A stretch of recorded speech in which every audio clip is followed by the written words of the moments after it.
Hello, everybody. I'm glad that you guys were able to come. And you're my main audience, but I also have the audience of whoever decides to watch the video. So I wanted to share a couple of things, and then I want to answer your questions. And I know that you guys are busy people, and so we'll try to do this as quickly as possible, but I will also spend as much time as you feel like you want to spend with me as well. So our roadmap is for these few weeks, and next week after you turn in your very first writing project, you're going to have a 3-week unit. In fact, I'm working on that right now. I'm working on getting it set up in the same way. So what you see here, you're going to see a Project 2 roadmap, and it's going to have the main text, and everything except for this at the beginning part will be here, just the same. And so we have our overview, we have the key text, we have our directions, and link to the calendar and the proper pages. And right here is where we have our essay prompt. And so for this particular essay prompt, the main question is what is an unethical law, stated or implied?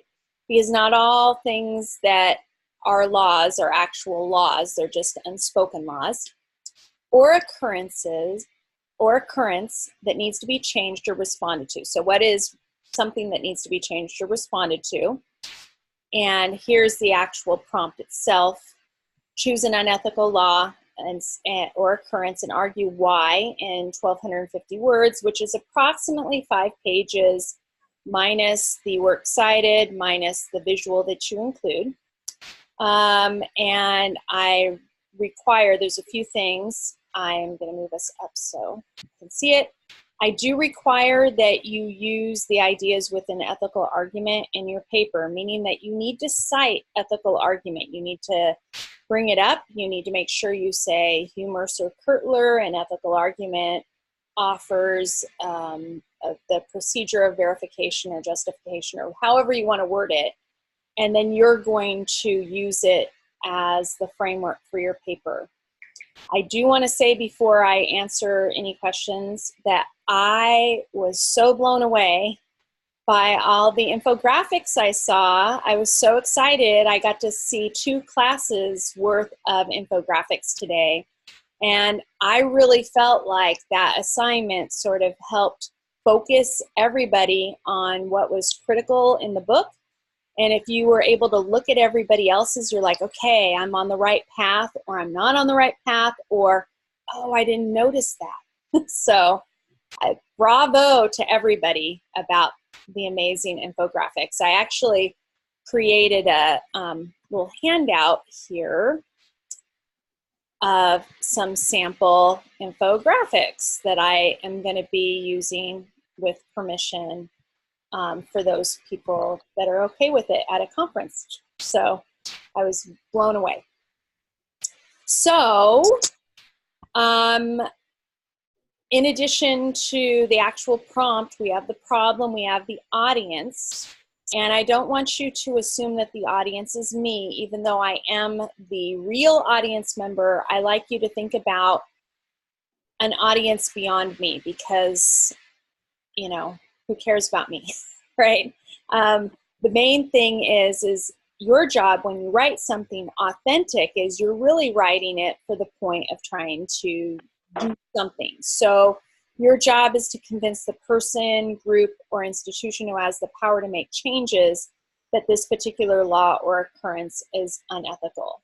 And so this is your real audience. And while you are writing an essay, because you're in English class, I want you to focus in on this particular audience. And the purpose is that I'm going to read it because I took time to write it. Throughout our lives, we have decisions to make, some of which are based on preference and desire, while others are more serious. They may involve others. The latter types of decisions are ethical in nature. It is our responsibility as members of a community to take these decisions seriously and maturely so that we can avoid infringing on the rights of others and potentially hurt them. Okay, so all of this all of this is really your essay prompt. All of this is meant for you to take this into account, and the process that you've been working on all of these weeks has prepared you to write this particular essay. It's going to happen every single time you create a writing project for this class. So I am done doing a little mini lecture here. So I'd like to know if you guys have any specific questions for me. I actually was wondering if there was a limitation to how many citations I actually have, because for each argument, I'm finding myself with maybe 1 to 2 citations. My topic is anti-vaccination, so most of my citations are coming from like the CDC, something creditable, and some of the events that have been happening around the world in regards to anti-vaccination. That is an excellent question. And so I'm going to give you I'm going to answer your question by giving you a general rule of thumb, because every time there's there's certain writing rules, but a lot of times more kind of guidelines. Like I look at them as tools. Which tool are you going to use for this or that? So as a general rule, you want to have about twice as much commentary or discussion, academic analysis and synthesis, than you do quotations, okay? And so I think, however, that your usage of a couple of citations per argument is not a bad thing. This particular purpose of this paper, right, is to be able to be convincing. Okay, so I'm saying a couple of things. I'm saying one rule is about a general rule of thumb, but the other is to always ask yourself, what is that purpose? And the purpose of the essay, going back, is that you are trying to convince other people to change their mind about something. So reputable sources are a positive thing, even if you are only paraphrasing them. So I don't think I don't think that there's any problem with the number of sources. In fact, that sounds like a good number to me, and I'll be looking forward to reading the paper as a result. Gotcha. So I'm glad you asked that question. Thank you, Justin. Yeah. So I had a question, was more about our first draft rather than like the whole thing. I'm just kind of curious for this. Like I was a little confused about like what I feel like different teachers have different ideas of what is a rough draft. Yes. I mean, like, should this paper, like, in theory, if we, didn't have a chance to rewrite it, should it be ready to be turned in, or can it be more, if it's a little more unfinished, is that going to be okay? I've never done a peer review, so I'm, while I finish up with this paper today, I'm trying to kind of get an idea on what, how it should be, be ready to like, or how, at what point it is finished, essentially. I love that question, and you are absolutely correct. English teachers do not agree about this. So again, I go back to the idea of looking at the process of writing. So your rough draft that you turn in often really shouldn't be exactly a rough draft in terms of it's not necessarily the first time you've sat down to write the paper, meaning that sometimes you might just write a paragraph here and there. But I also know realistically that students, they're busy, and so they might do something at the last minute. So there may be people looking at this video who go, crap, I haven't even started, and I'm gonna take 2 or 3 hours to punch it out. My idea of a first draft or a rough draft is that I'd like you to get it as completed as you can by the time that it is due. I'm not expecting you to turn it in at all. I mean, you have through Sunday night to turn it in. And the idea of a peer review is to really look at the point of revision. And so if you don't have enough of your essay written, then you're not going to be able to receive good revision feedback. And so my goal with you guys is to try to guide you towards good revision feedback. That doesn't always happen. I've worked really hard over the last several years to put together several different peer reviews, different ways of putting them together to get students to give really good feedback. So the answer, the long answer, or that was the long answer. The short answer is, as much as you can get done is great. However, if you only have 2 or 3 pages, then turn those 2 or 3 pages in so that you at least get credit for the draft, and you can at least get some feedback. Okay? So the more time you have to revise, the better. But I do want to take one moment to talk about the idea that when you're doing a peer review, and let's say I was reviewing Justin's writing as a peer.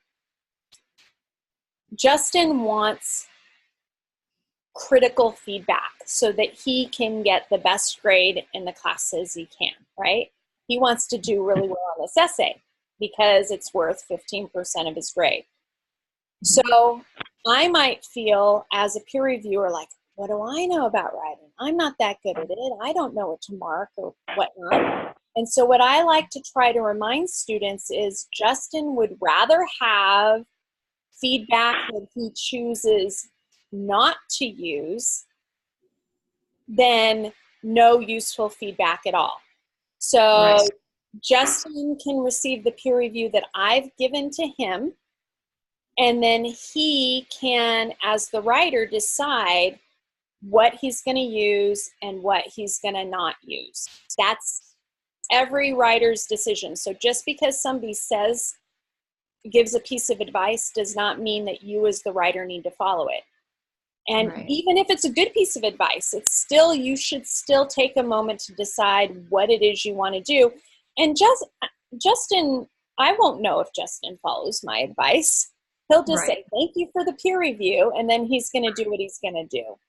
So I really want to encourage you all to be as critical as possible, even if it's saying, this little part in your essay right here, there's something wrong with it. I don't know what it is, but I don't know what you're trying to say here. I mean, even if it's something as vague as that, at least it's a pointer to get you to look at your writing. And so, the goal is to get your writing to improve, but for you to be able to make those decisions yourself. So that's my pedagogical view. I'm looking at the long game, that at the end of the day, this is a single class, and my goal is to get you to take as many risks as you're willing to take and to have practice with revision. And I always let students, like let's say, Justin, let's say you write a real piece of crap and you turn in a real piece of crap, okay? No teachers, and I would never say, dear Justin, your paper is a piece of crap. But let's just say you turn it in and you don't do as well as you need to do. You can always go, Professor Mitchell-Lambert, can I revise this and turn it back in? And I'm always willing to work with a student as long as the risk is there. I want you to take those risks because this is really kind of the last writing class you have to take. I mean, English 1A is really the only one, but this is kind of the last ditch effort. And so I really take that opportunity to help you grow in your writing and give you as many tools as possible very, very seriously. So, other questions? I don't think so.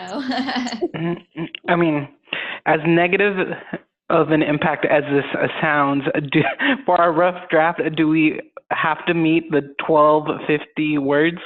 I know. What will happen is I'm going to give you credit regardless, but that's what you're striving for. Okay. Okay, that's. I mean, Yeah, I mean, I have 2 more paragraphs and I'm at 1,000. So I don't think I'm in a bad spot. It's probably going to exceed, you know, but I was just like, I don't want to have to submit filler sentences either, just to meet those, you know. Right. Yeah, and I don't want you to do that either. So, I mean, you're going to Okay. get credit for having done it, but the more you have, the better. And I don't want filler garbage. Yeah. And you don't want to do it because students will, you know, they'll go, they'll Yeah, leave I'm just going to end up deleting it on Sunday night. Right. You know, if I. Right. Yeah. So that's a great question. With that said, for our final paper, I don't know, I probably have to maybe reread the project map, but do you have any suggestions for like, it shouldn't be more than this amount of words or pages? That's a fantastic question as well. And all teachers are very different about that. And, you know, like in Twitter, right? It's 140 characters, so you really have to think about what you're going to put out there. For me, if you are over the word limit, I'm okay with that. Because is there a limit though, or is it because it just said all I saw was 1250 plus, but I didn't see it. You know, I'm hoping I don't see any 12-page papers, but if I see a 7 or 8-page paper, you know, and it's really good, great. So I'm not, you know, there's, like I said, there are some teachers, and there's some points to it, like where just write a 1 page. If it's over a page, then trim it down. There's a value for that. But for me, in this stage of your writing game, I'm trying to get you to write more, not filler. But if you have a really good paper, if you had a really good paper that's 20 pages, like it's really good, I'll take it. And I'll be like, oh my gosh, this is amazing. So, yeah. So, no, you know, don't go crazy, but yeah, it's fine. I usually don't have that issue. Don't try to cut ourselves off is what you're saying. Yes. That's a better way to say it. Okay. All right. Any other questions? All right. Well, I appreciate this. This is